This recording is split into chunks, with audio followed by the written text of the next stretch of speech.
Hello and welcome to KennyRoy.com. I'm Kenny Roy. This is the Ask Video Mail for the week of May 16th, 2011, and welcome to the site. Don't forget, the Ask Video Mail is your chance to get your question in character animation and performance answered on the site. If you haven't asked a question for the Ask Video Mail yet, you really ought to give it a try. I sift through all the questions and I pick up the ones I think are going to help the most people, and really it's the best way to get the value out of the site, because I actually do take these questions from the members, and it's like a one-on-one video just for you, and I hope you take advantage of it if you haven't.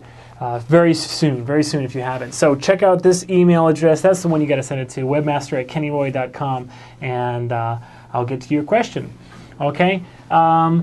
Let's see. I know I've been teasing you guys for a very long time about a very big announcement that is coming, that is still in development, that I'm still working on that, and I promise you, you will not miss it.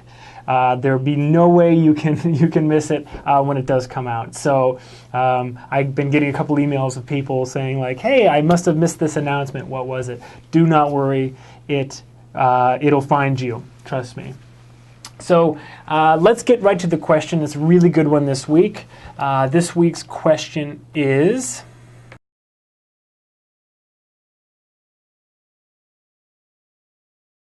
awesome question. You know what? You'd think that at a studio, a big production, you'd have a rig that somehow simplifies the process of doing like a really long tail or something like that. But I'll be honest, when we were at Weta working on the dinosaurs in King Kong, and when I was at R&H working on Garfield, his tail, there's just, you have to have enough joints that the deforms look good. And you either have to give your animators some sort of approximation on that tail, that, some sort of blend of FK and IK, or you need to basically have movers that in some way kind of, again, approximate the motion of more than one bone, or you just have an FK system. And on Kong, we just had an FK system and an IK system, and the FK was 19 joints on the tail, and something like 17 or so on the neck. This is the Brontosaurus I'm talking about. The T-Rex had like 11 or 12 on the tail. Okay, so what do you do when you have a creature like that? How do you do overlap when it's going to get really, really complicated? Well, there's two different things that you may be doing. The first is if you're doing a cycle, and if you're doing something that is almost predictable, I should say, predictable movement. With that, I would say that the method described, where you basically just offset, could work pretty well. Pretty well. Not perfectly, of course, but pretty well.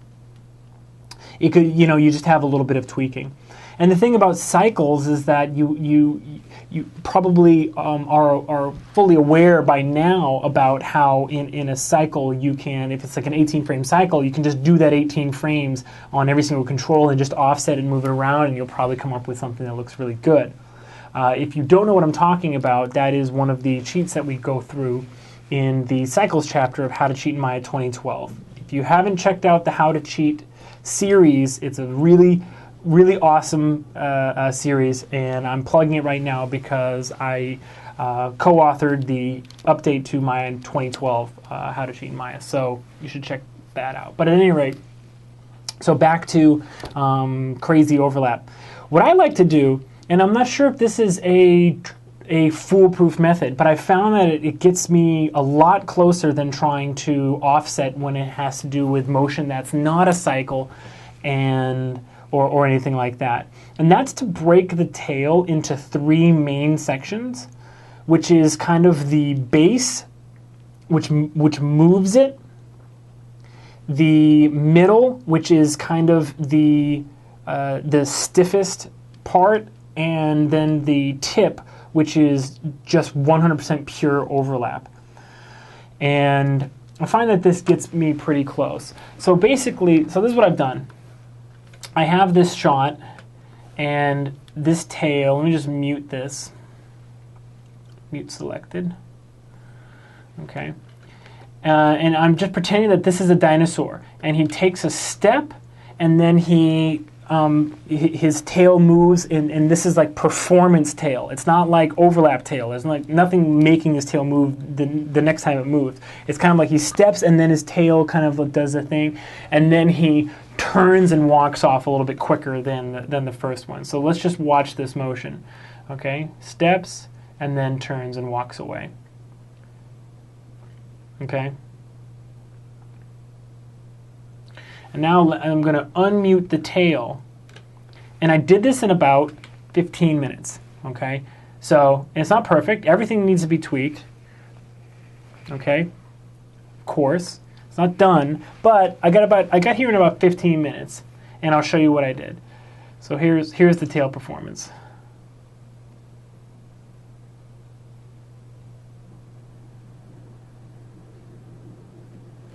So from a different angle.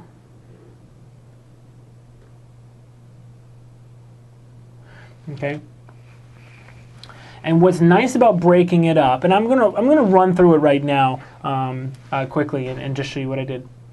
The nice thing about breaking it up is that you get that performance quality that you want, and you also get the overlap in the tail. And what's nice about that is that that actually honors the materials. I believe it was February, I think February or March, where there was a question, how do you show a giant, like a really large creature without doing, low camera angles or and stuff like that. And one tip I gave was to respect the materials. So the reason that we have knee wobble when someone really steps down and the joint wiggles is because those big muscles are really strong, but the small muscles that are meant to keep basically your joints lined up or whatever, those muscles don't scale very well, and so it can't hold that knee still. Same thing with the tail. All right, these muscles in here, the middle four joints, are not really strong enough to move the rest of the tail, so they are kind of stiff. So let me I'll run through and I'll show you what I mean by labeling all of those. Okay, and we can go pretty much straight ahead, but let me just all right. So I selected all. And I have a tail selection set as well, and that's good to create selection sets for all your different sections. So I'm just going to select the first three and create a quick select set. First, or I'm going to go, first, and then the second four, I'm going to call these middle. Quick select set, let's just call it mid, okay? And then the last, looks like 7 I'm grabbing. Create sets, oops, what did I just do? My bad.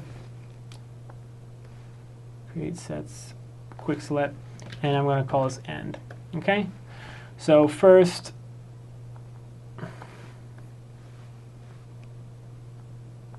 mid, end. All right, looks like first did not work. All right, I'm going to call this base instead. Maya has a weird thing about starting names with numbers. Go figure. Okay, so base, end, and mid. Okay, so I'm going to key the base, and I'm just going to key this basically really kind of very, very calmly, not overlap, but a little bit kind of like overlap. So I'm going to take from overlap, but I'm also going to, when it does its little swish, I'm also going to key that swish kind of independently. So we'll have it tilt a little bit up right here, but not really all that much, okay? And, it just stepped down right here, so we'll have it tilt down a little bit as well. But now I'm going to have it do a swish, okay? So let's key it to the right, and a little bit upwards and to the left. All right, and then it's he's really taking off, so I will have it overlap downwards and start coming back to center, and then as it turns, it definitely needs to overlap. As strong as that body, that tail is, it can't really resist that much movement on the body. Okay, I'm just keying straight ahead here. All right. And sometimes what you want to do is you want to, I just zeroed it. Sometimes you want to just make sure that you're dealing with 0 rotations, you know. Okay, and I'm just going to have it now on this step kind of, again, overlap, but also go from left to right as if it's you know, part of a walk cycle kind of tail.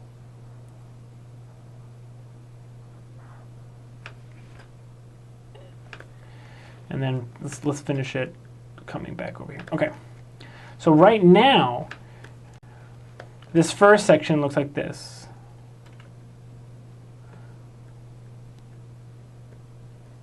Okay, and right when he's taking this step, I think I might have overdone definitely the speed on this one. So let's just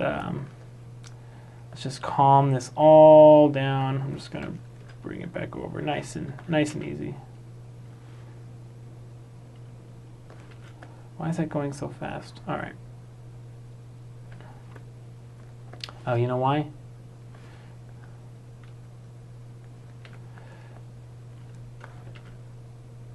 Okay, there we go. That's a little bit better. Okay. So now the mid, what I'm going to do is the mid is basically counter animated almost to the base. Again, it's a little bit of overlap, but it's almost kind of like counter animated. So if this goes up, this kind of goes down.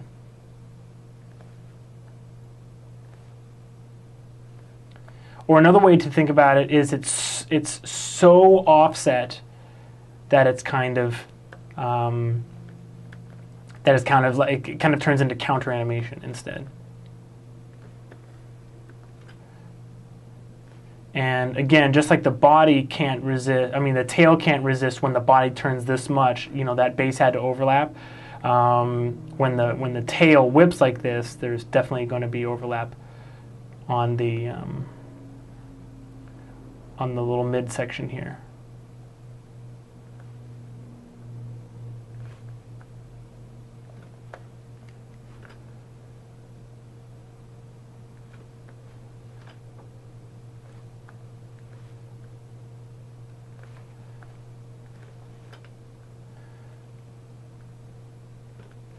So the point is that when while you're working, you don't have to really worry about what the overlap is looking like, because the 3 different sections animated kind of independently will create the overlap that you're looking for overall in the tail.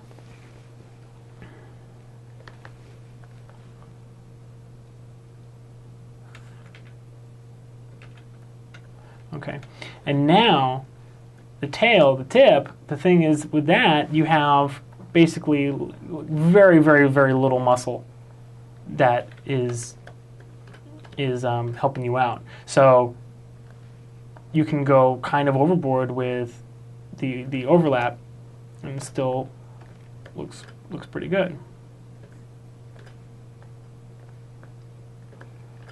And I'm going around, I'm looking in all directions because, you know, it's kind of going down, but it's also going to the, you know, to the dinosaur's left here. So I want to make sure that I want to get, you know, all that motion. See, it's getting a little bit crazy right now, so I'm just going to zero it and start again. You know, I want to make sure I'm getting all of that motion that's there, really. I don't want to leave anything behind, so I'm just going to, you know, look around and see really what this momentum is kind of dictating here.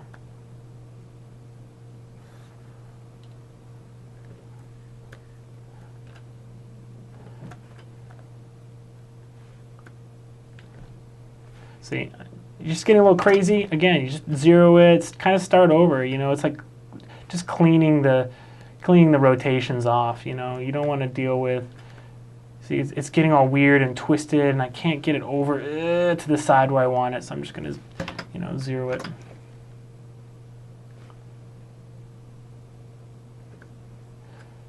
It might be a little too much.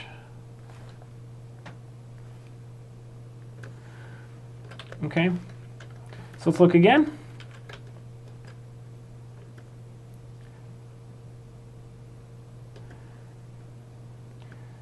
So you see that? So the nice part about that is you have the base, which can do performance. It can do a little swish, like a little bit of thinking. I like to call it like thinking tail. And on big moves, the base overlaps. The middle is kind of like stiff overlap, and it is like so lagged behind that it's almost like counter animated to the base. And then the tip is just straight up overlap. And then that kind of respects the materials because you've got so much muscle in the base. The middle has just enough muscle to like keep it stiff, and then the tip is kind of like a wet noodle on the end there. And I think that looks pretty cool. So let's say that this is the shot.